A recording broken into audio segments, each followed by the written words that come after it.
Shalom.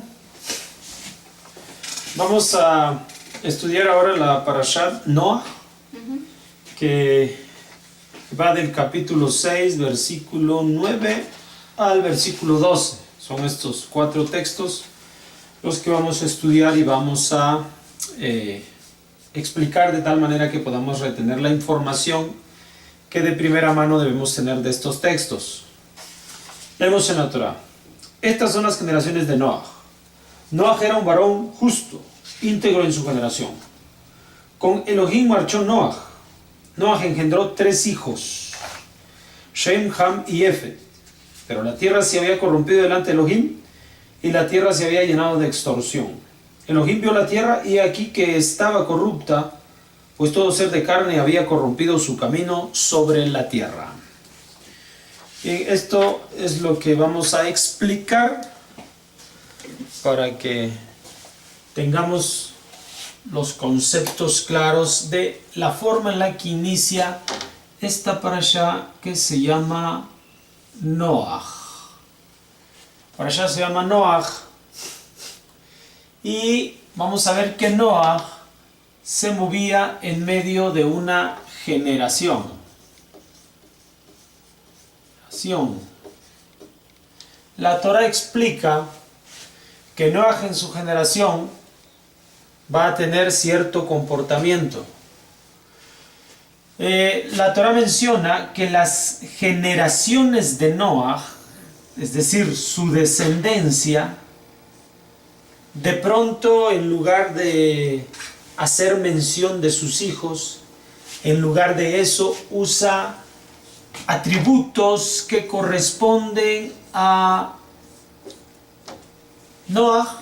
Uno, él es Sadik, y el otro, él es Tamim, justo e íntegro es Noah. Con lo cual nosotros tenemos que estos 2 atributos que se encuentran en Noah son lo principal de su descendencia, y de ahí se aprende que el hombre y sus obras son lo mejor de su descendencia. El hombre y sus acciones son lo mejor de su descendencia, pues posteriormente va a hacerse mención que Noah va a tener 3 hijos: Shem, Ham y Jefet. Estos son los hijos físicos y el aporte espiritual que deja en esta generación, que destaca a Noah en esta generación: Sadik, justo; Tamim, íntegro, completo. Bien, ahora, esta generación en medio de la cual vivía Noah, la Torah explica que es una generación corrompida, y también explica que es una generación que sufre extorsión. Y con esto nosotros entendemos corrompida, dice Rashi, como inmoralidad y también como idolatría. Y extorsión no es otra cosa sino el robo.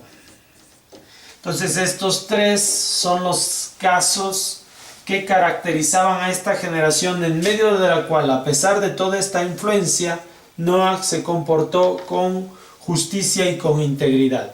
Entonces, aquí nosotros también aprendemos algo muy importante. Que cada uno de nosotros, un hombre en particular, cada uno de nosotros, en medio de la sociedad o la generación entre la cual nos encontramos, vamos a tener una responsabilidad de ser de tener un buen comportamiento en medio de la generación que habitamos. Entonces, aun cuando el comportamiento de la generación sea